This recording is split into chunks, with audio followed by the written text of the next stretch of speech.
Irmãos, vamos abrir a palavra do Senhor em João, capítulo 4, do verso 1 ao verso número 26. Como eu disse na semana passada, para mim, esse assunto que nós vamos tratar hoje é um assunto que levanta muitas perguntas e as quais eu não tenho, sendo muito sincero, todas as respostas teológicas e bíblicas que eu gostaria de ter. Ao mesmo tempo, as que eu tenho até aqui me desafiam muito como pessoa e eu acho que representam questões muito sérias para os nossos dias, para o momento histórico que nós estamos vivendo e para a relação nossa na família e na sociedade. Hoje nós vamos falar sobre laços afetivos, laços familiares, e eu diria até também sobre laços antifamiliares, ou seja, laços e permissões relacionais que nós geramos, que na verdade nos colocam numa zona de destruição da família. E por isso eu queria que todos nós ouvíssemos com muita humildade diante de Deus, ouvíssemos à luz da palavra de Deus, buscando no Senhor discernimento sobre essas questões. João 4, verso 1 ao verso 26, é uma narrativa de uma conversa de Jesus, de um encontro com Jesus com uma mulher cujo nome nós não sabemos apenas a etnia dela. Ela era samaritana, por isso nós conhecemos essa mulher como a mulher samaritana. E nós vamos, a partir desse encontro, também visitar alguns outros textos bíblicos à luz desse assunto, voltando ao final a esse texto de João capítulo 4 para algumas conclusões. Então, por favor, esteja atento, tente, diríamos assim, acompanhar na sua Bíblia algumas passagens complementares que nós vamos trabalhar e assim nós vamos tentar aprofundar nessa questão. João capítulo 4, a partir do verso 1 até o verso 26, diz assim: Os fariseus ouviram falar que Jesus estava fazendo e batizando mais discípulos do que João, embora não fosse Jesus quem batizasse, mas os seus discípulos. Quando o Senhor ficou sabendo disso, saiu da Judeia e voltou uma vez para a Galiléia. Era-lhe necessário passar por Samaria. Assim, chegou a uma cidade de Samaria chamada Sicar, perto das terras que Jacó dera a seu filho José. Havia ali o poço de Jacó. Jesus, cansado da viagem, sentou-se à beira do poço. Isto se deu por volta do meio-dia. Nisso veio uma mulher samaritana tirar água. Disse-lhe Jesus: Dê-me um pouco de água. Os seus discípulos tinham ido à cidade para comprar comida. A mulher samaritana lhe perguntou: Como o senhor, sendo judeu, pede a mim, uma samaritana, água para beber? Pois os judeus não se dão bem com os samaritanos. Jesus lhe respondeu: Se você conhecesse o dom de Deus e quem está pedindo água, você lhe pediria e ele lhe teria dado água viva. Disse a mulher: O Senhor não tem com que tirar água, e o poço é fundo. Onde pode conseguir essa água viva? Acaso o Senhor é maior do que nosso pai Jacó, que nos deu o poço do qual ele mesmo bebeu, bem como seus filhos e seu gado? Respondeu Jesus: Quem beber desta água terá sede outra vez. Mas quem beber da água que eu lhe der, nunca mais terá sede. Ao contrário, a água que eu lhe der se tornará nele uma fonte de água a jorrar para a vida eterna. A mulher lhe disse: Senhor, dê-me dessa água, para que eu não tenha mais sede, nem precise voltar aqui para tirar água. Ele lhe disse: Vá, chame o seu marido e volte. Não tenho marido, respondeu ela. Disse-lhe Jesus: Você falou corretamente, dizendo que não tem marido. O fato é que você já teve 5, e o homem com quem agora vive não é seu marido. O que você acabou de dizer é verdade. Disse a mulher: Senhor, vejo que é profeta. Nossos antepassados adoraram neste monte, mas vocês judeus dizem que Jerusalém é o lugar onde se adora. Jesus declarou: Creia em mim, mulher. Está próxima a hora em que vocês não adorarão o Pai, nem neste monte, nem em Jerusalém. Vocês, samaritanos, adoram o que não conhecem. Nós adoramos quem conhecemos, pois a salvação vem dos judeus. No entanto, está chegada a hora, e de fato já chegou, em que os verdadeiros adoradores adorarão o Pai em espírito e em verdade. São esses os adoradores que o Pai procura. Deus é espírito, e é necessário que os seus adoradores o adorem em espírito e em verdade. Disse a mulher: eu sei que o Messias, chamado Cristo, está para vir. Quando ele vier, explicará tudo para nós. Então Jesus declarou: eu sou o Messias, eu que estou falando com você. Nós temos acompanhado pelos meios de comunicação a grande crise que o país está enfrentando de abastecimento por causa da greve dos caminhoneiros. E nesses dias, ouvindo tanto sobre o papel dos caminhoneiros e o modo com que essa greve tem afetado o país, eu me recordei de algumas histórias de pessoas que na minha vida, em algum momento, estiveram presentes, passaram pela minha jornada como pessoa, e a profissão deles estava ali na boleia do caminhão. Lembrei de uma história um pouco mais recente, quando nós fizemos um CD focado em distribuir gratuitamente para caminhoneiros, porque o caminhoneiro fica horas e horas dirigindo, às vezes de maneira muito solitária, e tendo então um CD com mensagens e cânticos, seria uma forma de evangelizá-los. E nós saímos aqui, a junta diaconal da igreja, fomos entregar esses CDs no posto Aparecidão, e um dos caminhoneiros que eu encontrei, comecei a falar com ele e perguntei assim para ele: onde você mora? Ele falou assim: eu não tenho casa. Eu falei assim: como assim? Ele falou assim: eu tenho a casa dos meus filhos, que fica lá em Salvador. Eu não tenho mais casa. Mas por que o senhor não tem mais casa?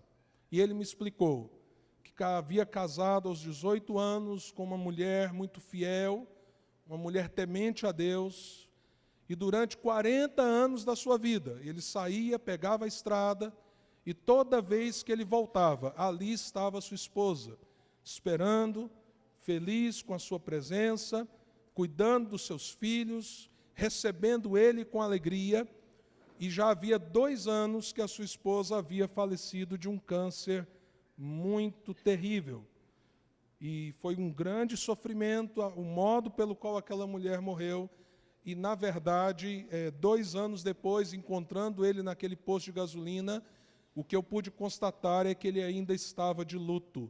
E ele disse: eu não tenho para onde voltar. Eu dirijo e eu passo onde os meus filhos moram, que foi a casa que eu vivi com a minha mulher, mas eu não tenho uma casa para voltar. Você percebe como laços familiares são profundos? E como, na verdade, eles nos envolvem de um modo tão, diríamos assim, avassalador. Você percebe a importância, a bênção de ter casa para voltar, de ter gente para reencontrar, de ter pessoas para amar, de ter relacionamentos para serem vividos. Meus amados irmãos, a família, ela é uma base, é um sustentáculo, é um fundamento muito mais importante do que a maioria de nós tem tido, de fato, consciência.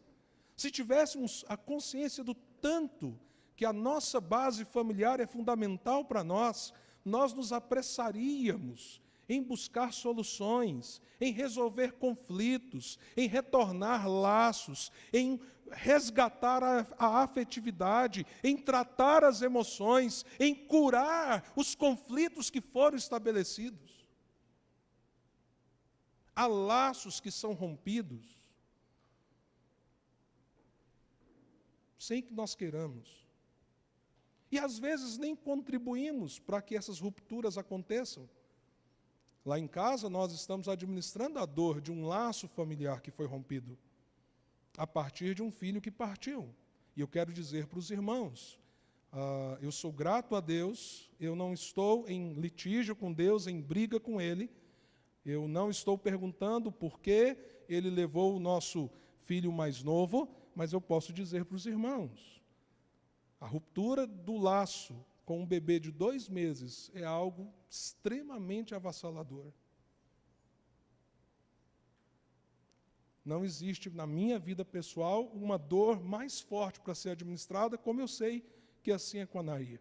Então, às vezes, alguns laços se rompem de um modo tão soberano da parte de Deus, que o que nós devemos fazer é clamar a Deus por sua misericórdia. Senhor, renova o nosso coração. Senhor, administrador.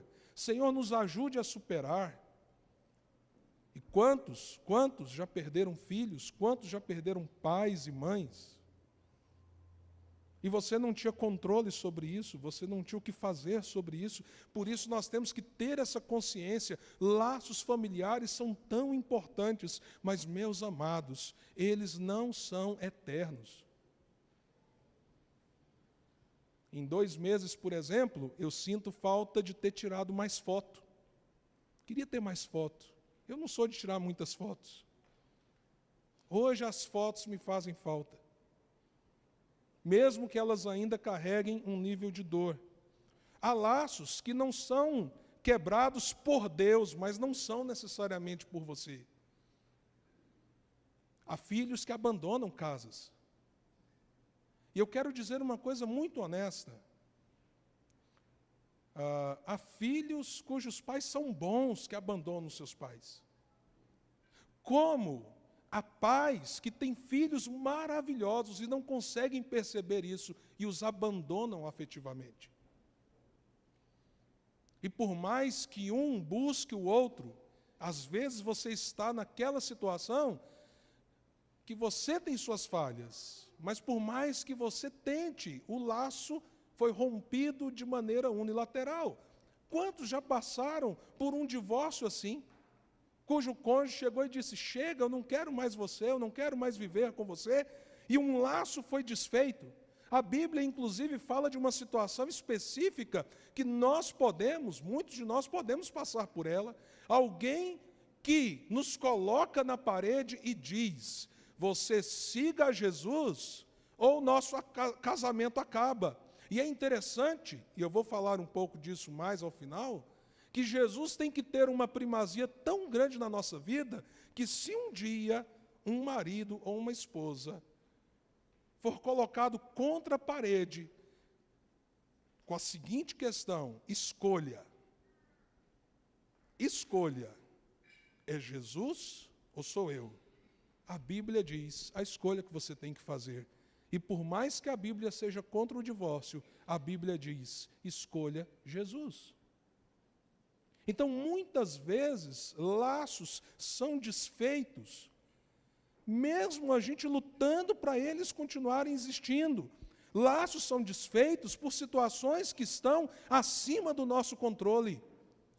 Mas é interessante como Deus reconstrói laços, como Deus reestabelece relacionamentos, como Deus supre o coração daqueles que tiveram suas perdas a partir de possibilidades novas que Ele mesmo está pronto para criar.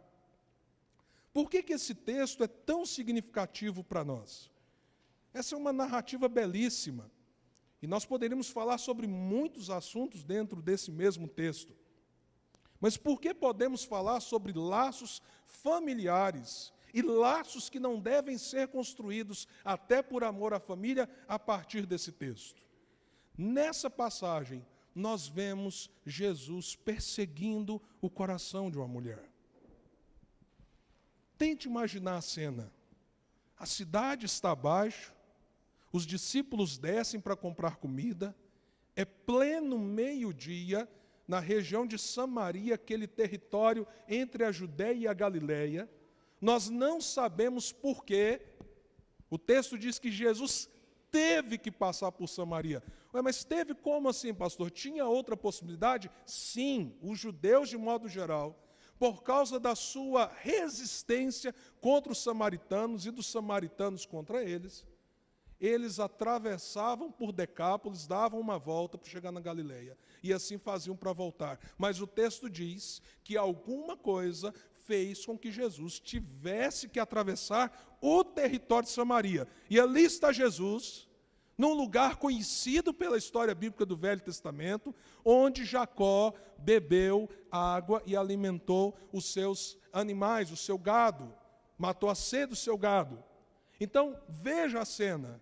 É um lugar histórico, ao mesmo tempo remoto, afastado da cidade, numa região seca, em pleno meio-dia, ou seja, o sol no seu maior pico. Então havia calor, havia sequidão e havia um poço que, segundo o texto, era um poço profundo. E Jesus está sentado ali. Chega uma mulher samaritana. Tem uma forma da gente medir o quanto os judeus tinham resistência com os samaritanos e com mulheres, ainda mais samaritanas. Havia um ditado na Judeia que dizia, não é? Que um cão pode ser terrível. Pior do que um cão, um samaritano. Pior do que um samaritano, uma mulher. Veja a percepção cultural e a crise étnica que existiam entre aqueles grupos sociais ali.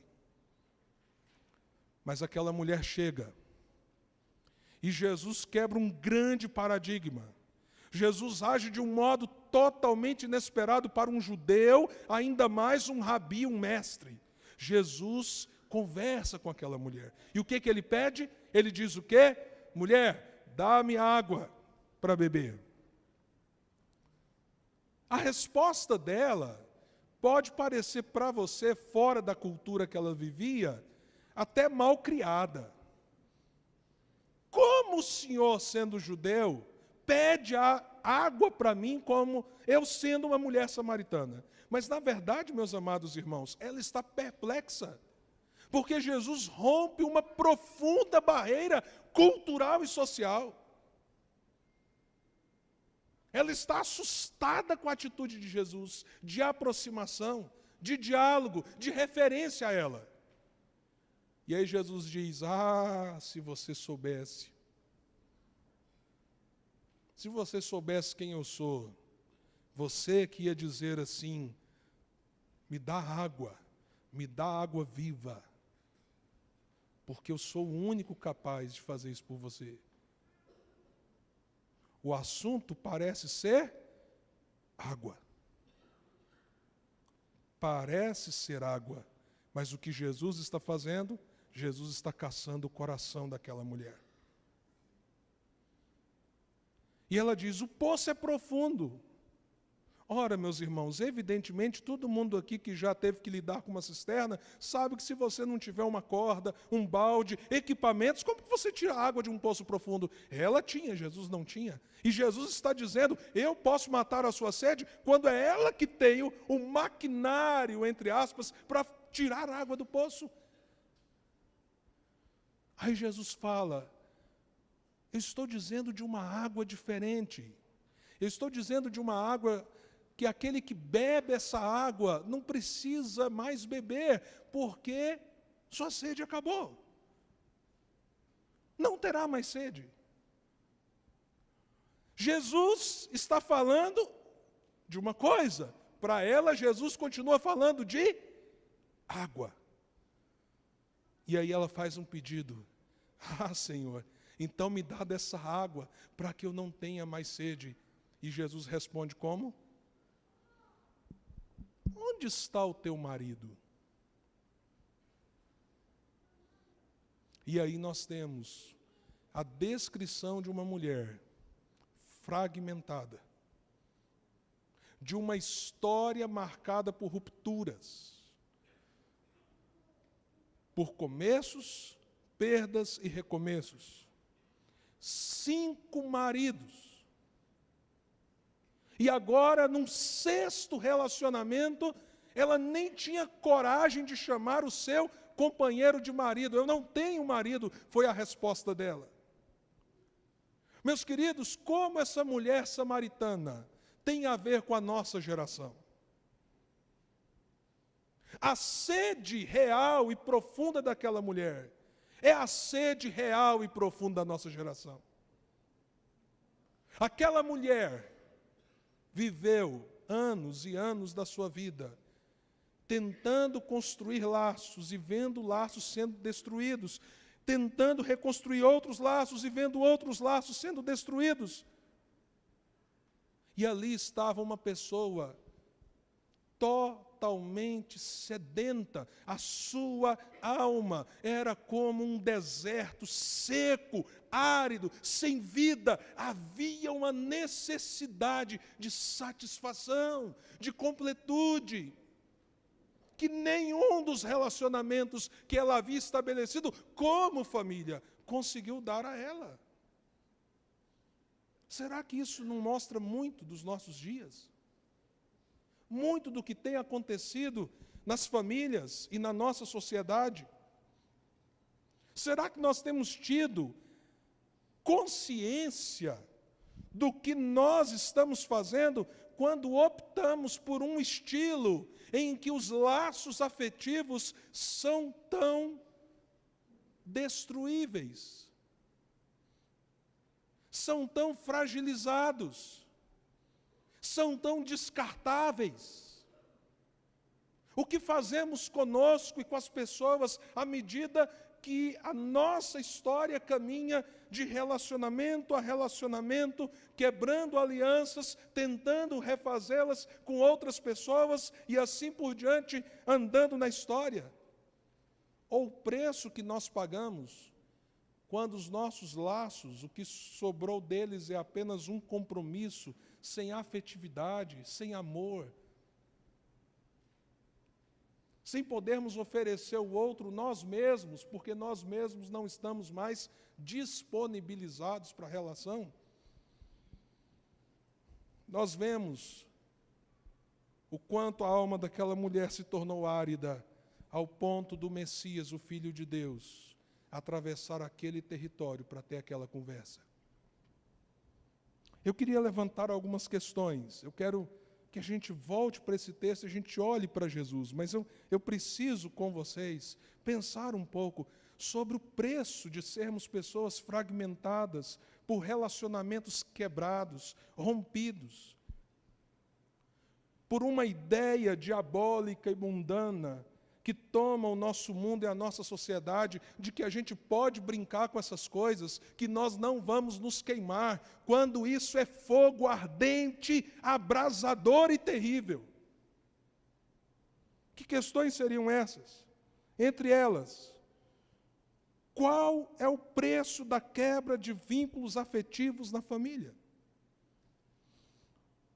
Quando nós permitimos que aqueles vínculos que foram construídos no lar, no casamento, na relação com os filhos, eles sejam rompidos, o que você acha que está acontecendo?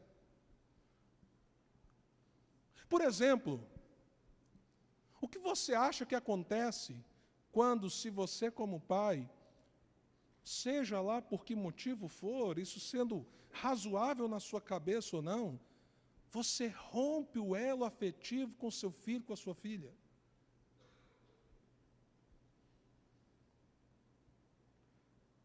Há duas consequências bem claras, entre tantas outras, porque são muito maiores do que a gente pode até citar aqui agora, mas pelo menos duas são muito claras. A primeira é que você está desonrando algo que Deus te deu nas mãos. Os filhos são herança do Senhor.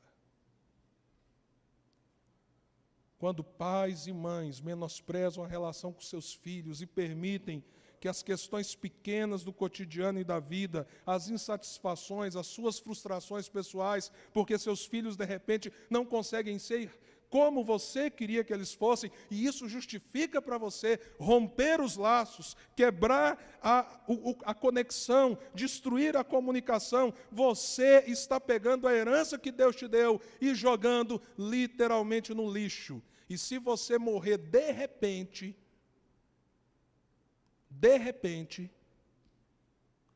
você vai ter que prestar contas a Deus. Porque Ele pôs como herança na sua vida. Mas vamos dizer que você fique velho. Vamos dizer que você possa viver por muitos anos. Eu quero dizer uma coisa para você, você vai ter uma velhice terrível.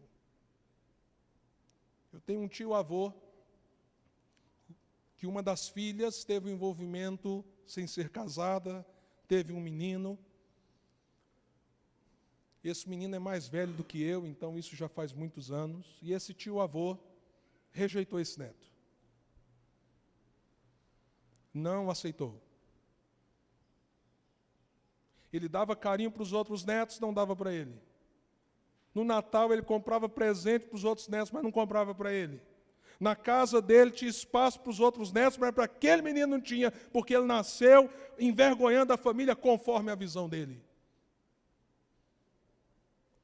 Pois deixa eu te dizer uma coisa, esse meu tio-avô sofreu um derrame, velho. Ele era um homem extremamente bravo, cabra macho, paraibano. Pois ele teve que ficar numa cama, e as fraldas dele tinham que ser trocadas, e ele tinha que ser levado para dentro do banheiro e tomar um banho que ele não dava conta de dar no seu próprio corpo, o cabra macho da Paraíba. E deixa eu dizer uma coisa para vocês, o neto que cuidou dele foi aquele menino que ele rejeitou. E todo dia que o neto chegava e dizia, vô, eu estou aqui, fica calmo, vô.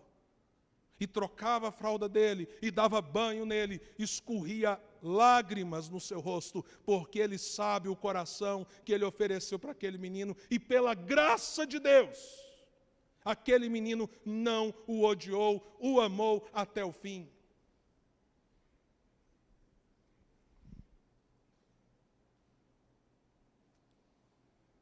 Quantas vezes olhamos para o próprio casamento e achamos que está tudo errado, eu não sou entendido, eu não sou compreendido. Isso serve tanto para homens como mulheres.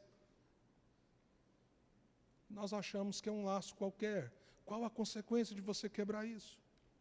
Ou de viver miseravelmente dentro de um laço que de afeto não tem mais nada?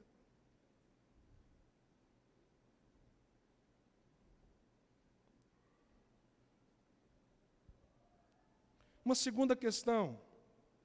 Como isso, essa questão de laços afetivos, familiares, se conecta com a sexualidade? Vamos pensar nessa mulher samaritana. O texto está dizendo que ela teve 5 maridos e que o companheiro dela agora, o 6º companheiro, ela nem conseguia chamá-lo de marido, dado toda a sua história de encontros e desencontros. Ora, meus amados irmãos, só há o reconhecimento de uma vida marital à medida que aquela mulher viveu toda a sua intimidade com todos esses homens que passaram em sua vida.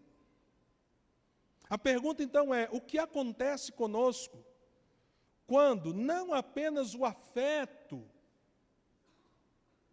o interesse do diálogo, da convivência, das conexões, ficam vendidos pela maneira secular que o mundo nos trata, mas também a nossa própria sexualidade é banalizada. Eu acho que a Bíblia nos dá várias respostas sobre isso. Há algumas aqui que a gente precisa compartilhar, ou seja, na Bíblia, preste atenção nisso que eu vou dizer, e isso envolve todos nós. Na Bíblia, sexo não é apenas algo fisiológico. Não é. Eu tenho hormônios, tenho um órgão sexual, ou alguns órgãos ligados à sexualidade, tenho libido, interesse, então a relação sexual é o meio pelo qual eu resolvo a minha necessidade fisiológica de sexo. Na Bíblia não, irmãos. Assim pensa a sociedade, que diz que você é fruto do caos, você não veio de nada, você veio de uma água em algum lugar química que gerou uma primeira bactéria, que dali outros seres foram evoluindo, chegou, puf, em você, está aí você. Então, seus órgãos, e aí eu hoje quero pedir a liberdade para usar alguns termos um pouco mais expressivos. Sua genitália, você que tem pênis, o seu pênis é fruto da evolução, de anos e anos. A sua vagina, seu ciclo menstrual, é fruto do processo evolutivo. Então, um serve para encaixar no outro, não é? E a evolução, ao mesmo tempo não tendo inteligência, foi tão inteligente que ainda pôs prazer nesse negócio.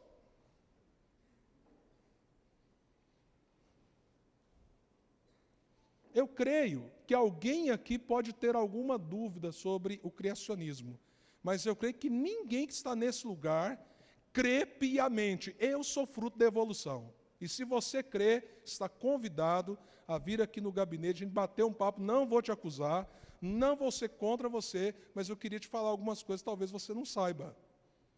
Quando alguém coloca isso tudo como muito científico, muito racional, e como uma burrice quem crê que Deus criou. Na verdade, eu queria dizer que os meus amigos ateístas, eles são pessoas de uma profunda fé admirável.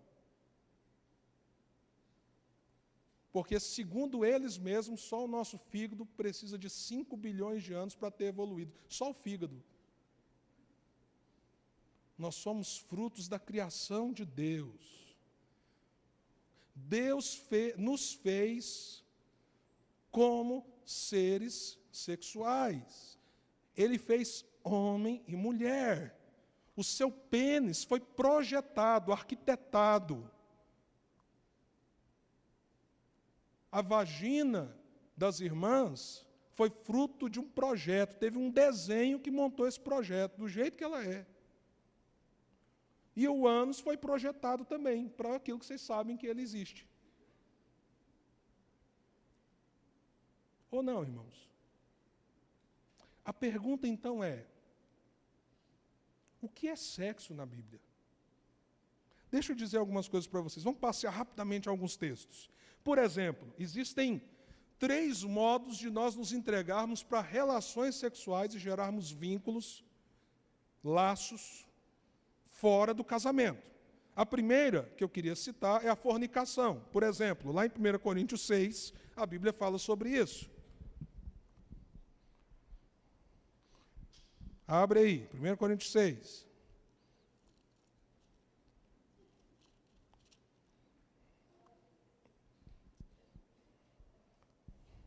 Nossa, eu estou tão escandalizado do jeito que o pastor falou hoje na igreja.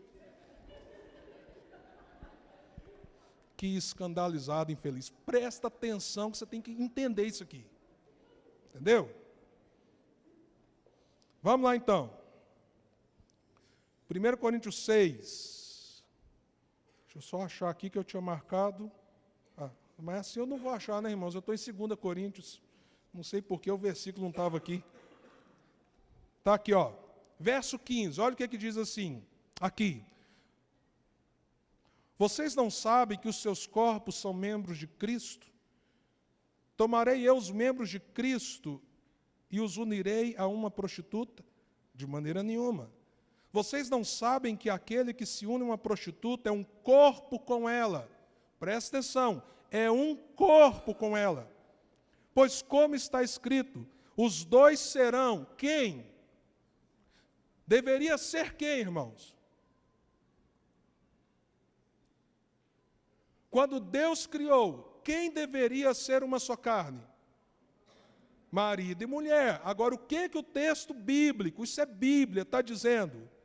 Você paga uma transa, vai para a cama com alguém, porque prostituição tem esse elemento. Que elemento? Seja você solteiro ou casado. O elemento de tornar o outro um objeto. O elemento de comprar um produto. Você compra alguém como um produto. E quando você paga pelo produto, você tem relações sexuais com o produto. Só que na Bíblia, o que você está tratando como produto que você pagou é imagem e semelhança de Deus. Tem espiritualidade.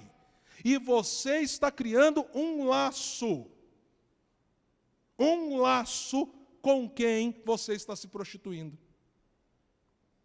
Porque não é só ir lá, dar uma aliviada e voltar para o seu cotidiano. Você está criando laços destrutivos espiritualmente para você, porque sexo na Bíblia não é apenas fisiológico. E aí o que o texto diz? Verso 17. Mas aquele que se une ao Senhor é um espírito com Ele. Ou seja, vamos pegar aqui de uma maneira muito objetiva. Eu tomo para mim a ideia de que eu posso ter um ato de prostituição. Eu troco dinheiro, ou seja, qualquer outra coisa, por sexo. E acho que aconteceu aquilo, eu tive um momento de prazer, está tudo ok. Não, meus amados.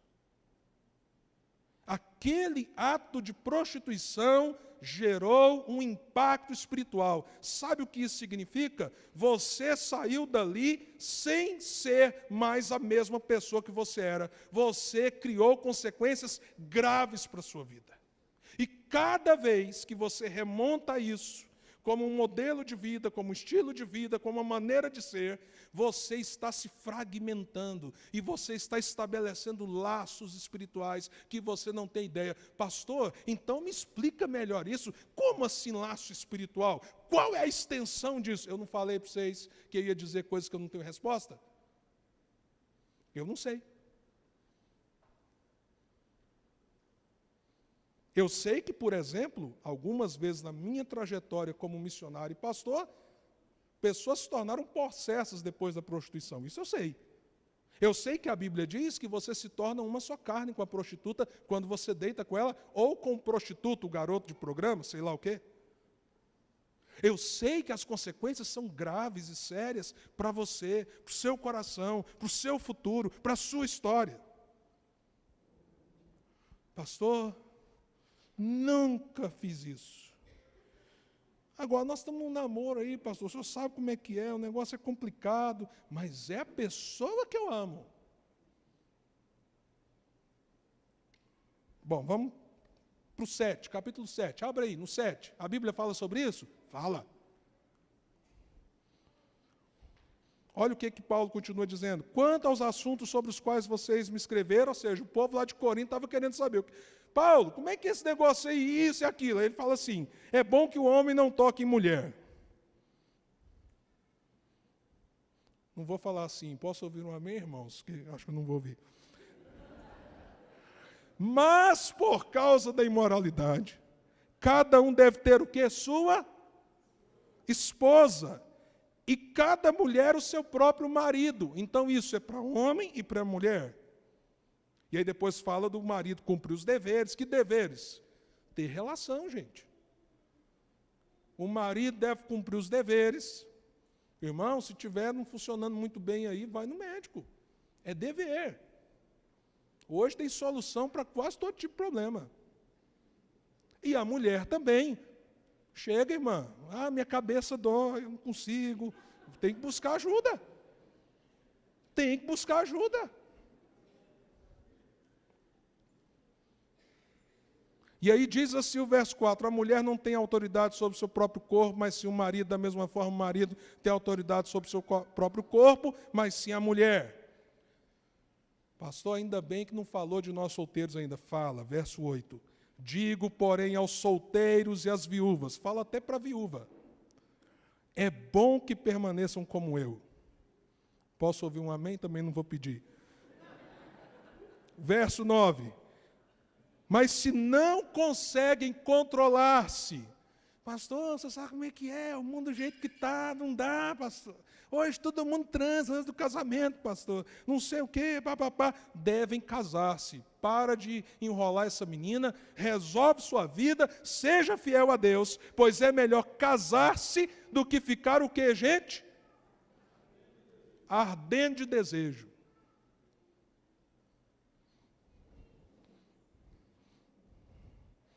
Quando eu fui começar a namorar com a Anaí, eu falei assim para ela, nós começamos a namorar em abril. Trocamos uns e-mails antes e tal. Eu falei para ela assim, não vai demorar a casar não. Mas por que, meu bem? Por quê? 28 de dezembro eu estava casado. Ah, mas não tem geladeira, Deus manda geladeira. Ah, mas não tem não sei o quê, Deus vai mandar. Ah, mas não sei o quê, não terminou o apartamento. Não, não tem nem compra de apartamento. Aluga, vamos casar. Casamos. E graças a Deus que eu me lembro, nunca passamos fome, necessidade, não é? Então, cara, para com essa história. Porque, primeiro, se você não casar com essa menina, você está destruindo a vida dela. E você está destruindo a vida dele. Vocês estão brincando com coisas graves. Graves. E se vocês casarem, vocês vão ter graves consequências dentro do casamento. Desconfiança, ciúme exagerado. Ah, mas então se foi comigo de jeito, será que não pode ser? Papapá, papapá, papapá, papapá. Por quê? Porque você não fez a coisa no tempo certo, no tempo de Deus, e dentro do padrão de Deus. E Deus não é um carrasco que quer que você viva sempre sublimando o seu prazer. Deus quer que o sexo tenha o papel certo na sua vida. Último tipo de sexualidade que destrói os relacionamentos. Porque a gente falou aqui de fornicação, que é quando você é solteiro. Ah, não, mas eu amo. Outra coisa, viu, irmãzinha? Não cai naquela lábia assim, não, mas você não me ama? Você não me ama? Porque se você me amasse, você fala assim na hora. Fala assim, eu amo você. Quer dizer, eu estou vendo se amo você. Agora, que eu amo a Deus, eu tenho certeza. Então, agora não. Entendeu a resposta? Mas tem uma terceira forma com que laços sexuais destroem família. É o adultério. Abre aí em Provérbios 5. Vamos passear aqui rapidamente. Provérbios 5. Por favor, leiam em casa esse capítulo todo. Eu não tenho como fazer isso agora com vocês. Leiam em casa esse capítulo todo. Isso é uma carta de Deus para você não cair no laço do adultério. Qual é a diferença do adultério para a prostituição? Prostituição, para quem é casado, também é adultério. Mas o adultério acontece mesmo quando não é na relação com alguém por dinheiro. É quando você permite que uma outra pessoa entre na sua história, rompendo o vínculo de fidelidade com seu cônjuge. Só adultera contra alguém quem é casado. Então, é uma palavra para os casados. Vou tentar aqui rapidamente sintetizá-la. Meu filho, dê atenção à minha sabedoria, incline os ouvidos para perceber o meu discernimento. Assim você manterá o bom senso, os seus lábios guardarão o conhecimento. Verso 3, por favor, se você é mulher, Deus está falando com você como minha filha. Se você é homem, Deus está te falando como meu filho. Assim você manterá o bom senso. Verso 3, pois os lábios da mulher, do homem imoral, destilam mel. Sua voz é mais suave que o azeite. Então não pense que adultério começa com uma cara de coisa ruim e negativa. Quando você vê aquelas frases lindas, você é tão especial, queria tanto que existisse alguém que entende quem você é, como eu entendo, papapá, papapá, papapá, diabo falando com você para destruir, arrebentar com você. Parece mel. Mas no final, verso 4, é amarga como fel, afiada como uma espada de 2 gumes. Verso 7, agora então, meu filho, ouça-me, e não se desvie das minhas palavras, fique longe dessa mulher, desse homem. Não se aproxime da porta de sua casa, para que você não entregue aos outros o seu vigor, nem a sua vida a algum homem cruel ou mulher cruel, para que estranhos não te fartem do seu trabalho e outros não se enriqueçam às custas do seu esforço. No final da vida, gente, por favor, leia isso que a Bíblia está dizendo. No final da vida você gemerá com sua carne e seu corpo desgastado.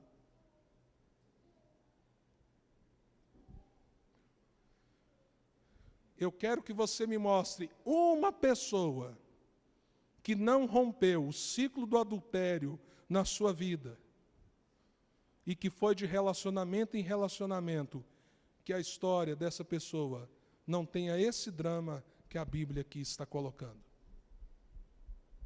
É sério. Muito, muito sério. Sexo não é só ato fisiológico. Mas, pastor, como é que eu faço? Então, como é que eu dou conta? Como é que eu lido com isso? A primeira coisa é que, se já aconteceu, você tem que se arrepender, meu querido, em nome de Jesus, dobrar seu joelho, quebrantar seu coração e dizer: nunca mais, Senhor. E se você, meu irmão, minha irmã, já perdoou o cônjuge por causa disso, por favor, não tome essa palavra nessa noite como palavra de acusação, porque em nome de Jesus você já perdoou. Mas fica aqui o alerta para aqueles que estão às vezes inclinados e para aqueles que ainda não estão, mas podem estar.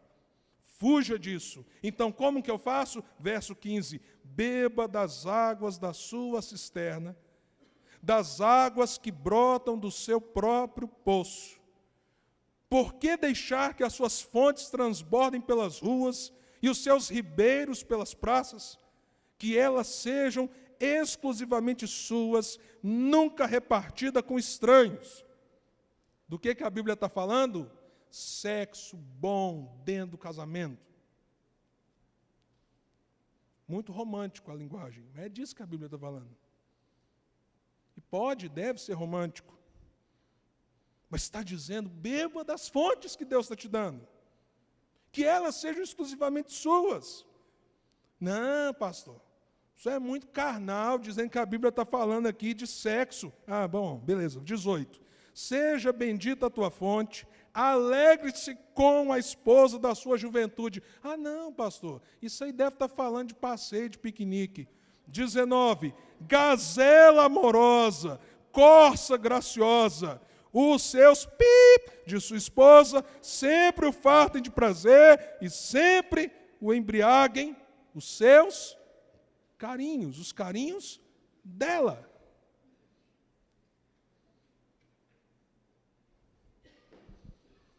Você sabe qual é a melhor coisa que pode acontecer com você que tem essa possibilidade ainda? É você casar virgem. Você não tem ideia do tanto que você vai ser abençoado se casar virgem. Você não tem ideia do tanto que você vai ser abençoado, meu irmão, se lá na frente você olhar e falar assim: eu tive uma única mulher na minha vida. Você não sabe, minha irmã, a bênção que será para a sua vida. Como isso irá criar um laço específico, glorioso a Deus. E Deus está dizendo: vai ser intenso, vai ser bom, vai ser bênção na hora certa. E para aqueles entre nós que, infelizmente, não têm essa bênção, em Cristo Jesus, renove a sua vida. Se você não é casado, Senhor, eu vou esperar no Senhor, o tempo do Senhor, a maneira do Senhor, para a glória do Senhor, e o Senhor vai me sustentar. E se você é casado, meu irmão, se você é casada, minha irmã, veja a advertência de Deus para nós. Jesus visita aquela mulher samaritana, cuja vida estava tão esfacelada, sentimentos tão quebrados, coração tão rompido, num deserto árido, na sequidão da alma, porque o que aconteceu com a sua história era uma história de desencontros, de laços feitos e quebrados, que nunca satisfez o coração, que nunca trouxe alento para a alma, que nunca trouxe sentido para a vida.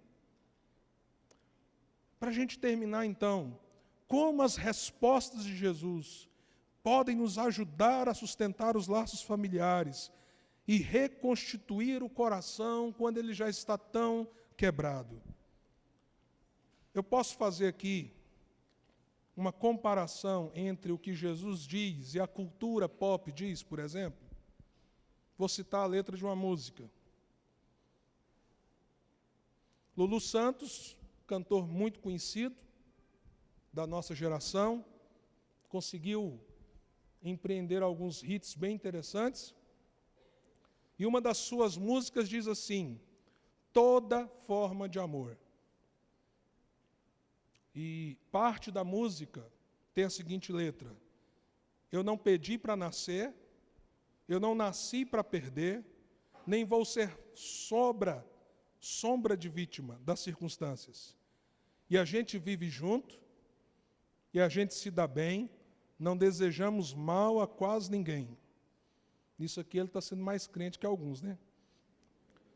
E a gente vai à luta e conhece a dor. Consideramos justa toda forma de amor.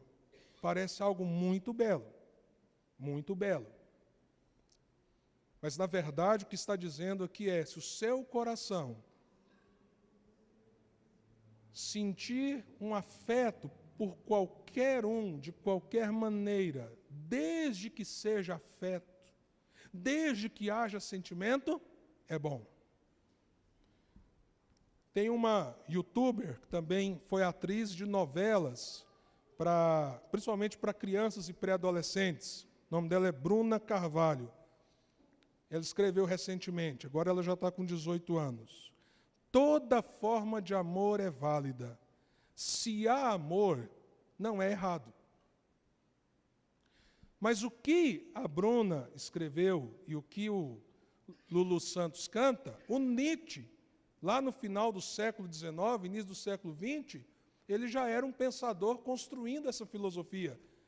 Porque ele escreveu o seguinte: aquilo que se faz por amor está sempre além do bem e do mal. Ou seja, se você sente, entre aspas, amor, e na nossa cultura está muito ligado à ideia do amor erótico, romântico, tudo vale. Só que nós temos que lembrar uma coisa sobre Nietzsche. Nietzsche tirou Deus da equação. Nietzsche foi o filósofo que declarou: Deus está morto, ou seja, Deus não tem mais lógica para o homem. E é aquele que ensinou: o homem que cresce, o homem que vale a pena, é aquele que sempre olha de cima e nunca de baixo para cima. Essa é a cultura que permeia as relações da nossa sociedade. Mas Jesus não responde àquela mulher cujo coração era tão estraçalhado por encontros e desencontros com essas palavras. O que Jesus diz é, e eu queria que você guardasse essa síntese da resposta de Jesus. Primeiro, ele ensina que só ele, Jesus, tem gratuitamente água viva que satisfaz a alma. Ele diz isso no verso 10 do texto principal que nós lemos. Em outras palavras, Jesus está dizendo assim: só eu tenho algo que sacia o seu espírito. E se você olhar no mesmo livro de João, João vai nos dizer que quando Jesus fala da água viva, ele está falando do Espírito Santo. O que Jesus está dizendo é que o que vai te satisfazer, o que vai dar sentido para você, o que vai de fato te completar, não é qualquer relacionamento humano. Inclusive, é pesado demais. Irmãos, ouçam isso que eu vou dizer. É pesado demais para nós e para o outro nós colocarmos toda a expectativa de felicidade no cônjuge ou no filho. É opressor. E Jesus está dizendo: não será o cônjuge, não será seu filho, não será uma amante, não será um namoro que irá completar espiritualmente você. Só Jesus pode transformar gente que parece um deserto em fonte que jorra para a vida eterna. O que ele diz para aquela mulher? Não, quando você beber essa água, você não vai apenas matar a sua sede, você será uma fonte jorrando. Ele estava ali diante de um poço profundo. E ele diz: você será uma fonte que jorra água viva para a vida eterna. Isso aqui é muita esperança para o nosso coração. Nós não temos como esconder a nossa história, eu não tenho como esconder a minha. Passei por um divórcio, sendo pastor, tão doloroso, tão difícil.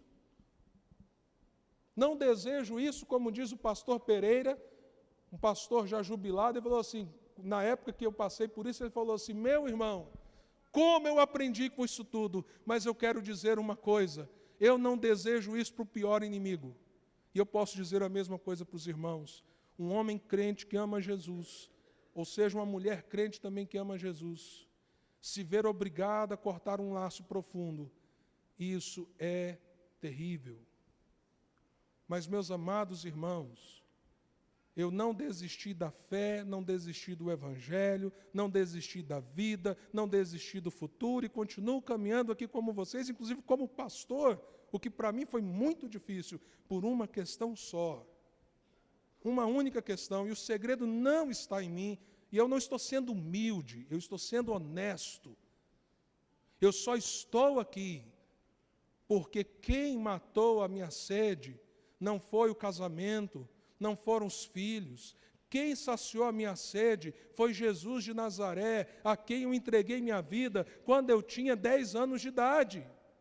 E por mais que a vida seja dura e difícil, e aqui vem uma palavra de consolo para você, que às vezes vem arrebentado por tantas coisas, em nome de Jesus, Jesus vai te dar água viva, e a água viva é tão poderosa que ela jorra dentro de você para fora, não apenas mata a sua sede, como abençoa outros. Por isso, que fique claro, qualquer pessoa, com qualquer história, a mais terrível e difícil que seja, que entrar por essa igreja, achará guarida, porque nessa igreja nós somos gente quebrada, mas alcançada pela graça de Deus, salvos pela graça de Deus. Não somos melhores do que ninguém, inclusive aqueles que, glória a Deus, não passaram por situações tão difíceis. Nós não somos melhores do que ninguém. E o que nós podemos dizer para as pessoas é: há esperança. Ah, mas eu passei por um divórcio. Há esperança. Mas eu perdi um filho. Há esperança. Ah, eu destruí minha família. Há esperança, porque há uma fonte de água viva que pode jorrar dentro de você.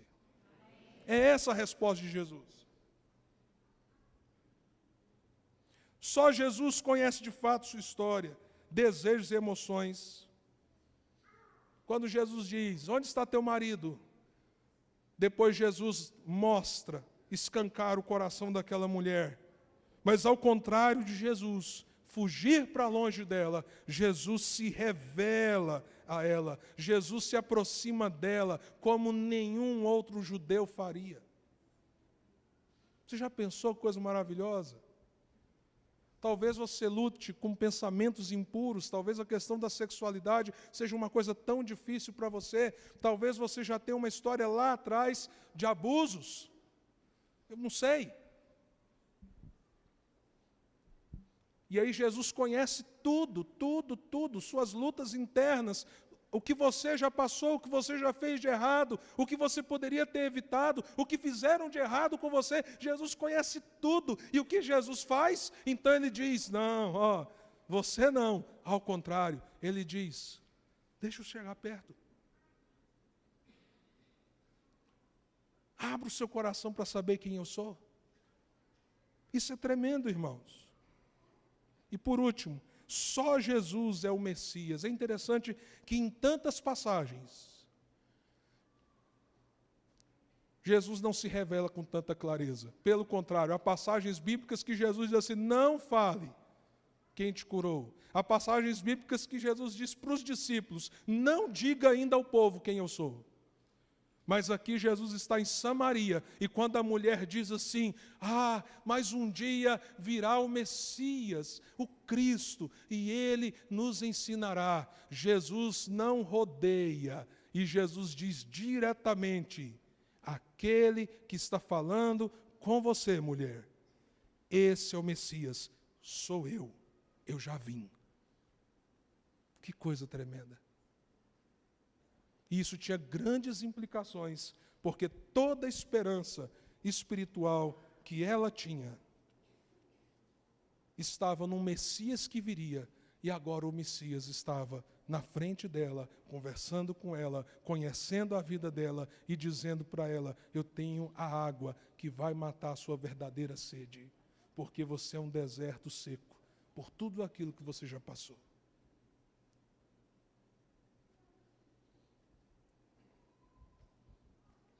Eu preciso concluir essa palavra,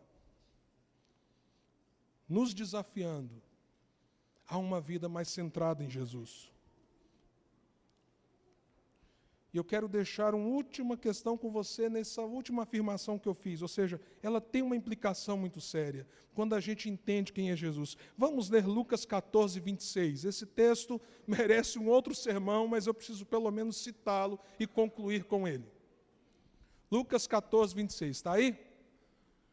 Eu queria que nós lêssemos bem forte, vamos lá? 1, 2, 3 e...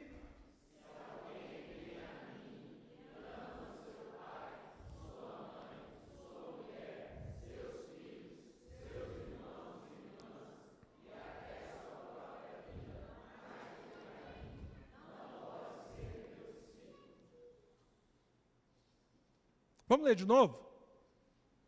Vocês entenderam? Caiu a ficha do que Jesus falou? É Jesus, viu? É Jesus. Eu quero que a gente lê de novo, porque alguém vai só, o pastor falou uma aberração lá. Né? O pastor falou uma coisa que eu não posso aceitar na minha vida. Então, leia Jesus e pergunte se aceita o que Jesus falou. Tá?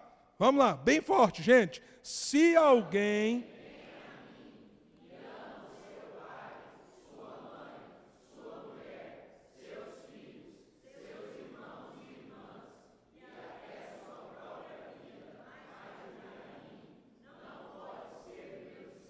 Então preste atenção. Jesus mandou a gente amar o pai e a mãe, honrar pai e mãe. Jesus manda pais amar filhos. Jesus manda você amar a sua mulher. Com que intensidade? Nós vimos semana passada. Como ele amou a igreja, ele deu a vida por ela. Você não acha isso aparentemente contraditório, não? Se você acha, é porque você não entendeu uma coisa ainda. Existem laços afetivos e alianças que precisam ser maiores do que as outras. O que Nietzsche falou é uma mentira. O que a Bruna Carvalho falou é uma mentira. O que Lulu Santos canta é uma mentira. Jesus está dizendo que se ele não for a pessoa mais amada por você, você não está entendendo quem ele é. Por isso, se Deus o livre, você perdeu o casamento, você tem Jesus. Por isso, se Deus o livre, você perder os filhos, você tem Jesus. Como diz o Salmo 24, mesmo que me abandone pai e mãe, o Senhor está comigo. Se Jesus não for a pessoa mais amada e a aliança mais importante na sua vida, você não está entendendo o Evangelho. Porque se um pai disser, como acontece no mundo muçulmano todos os dias, um filho que se converte a Jesus, e o pai diz, se você seguir esse Jesus dos cristãos, eu vou deserdar você, e eu vou mandar você para fora da minha casa. A Bíblia está dizendo para esse filho, você deve amar o seu pai, mas você deve amar acima do seu pai, o seu Senhor. Então, se um dia, maridos, uma mulher se apresentar como o grande amor da sua vida, no lugar da sua esposa, você tem a escolha sim. Quem eu vou amar? Quem eu vou honrar? De quem eu vou cuidar? Em Cristo Jesus. Se um dia, minha irmã, um homem parecer te compreender, entender você muito mais do que seu marido, lembre-se, Jesus é mais importante do que o seu marido, e o seu marido é mais importante do que qualquer outro homem na terra.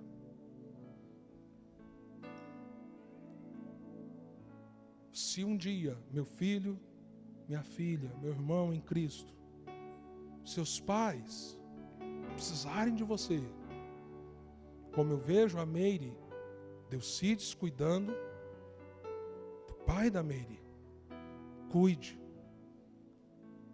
porque em Cristo Jesus, Jesus é maior sobre a vida de vocês, e o seu pai, Meire, merece toda a honra enquanto ele estiver aqui, como você deu à sua mãe, como Delcides deu aos pais dele.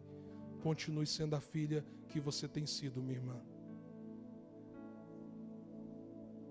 E se tem algum pai aqui ou mãe que está rompido com um filho ou uma filha, meu irmão,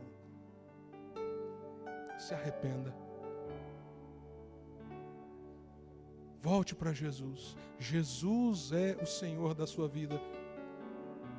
Lembre-se do pai cujo coração trouxe o filho de volta, que foi um filho rebelde.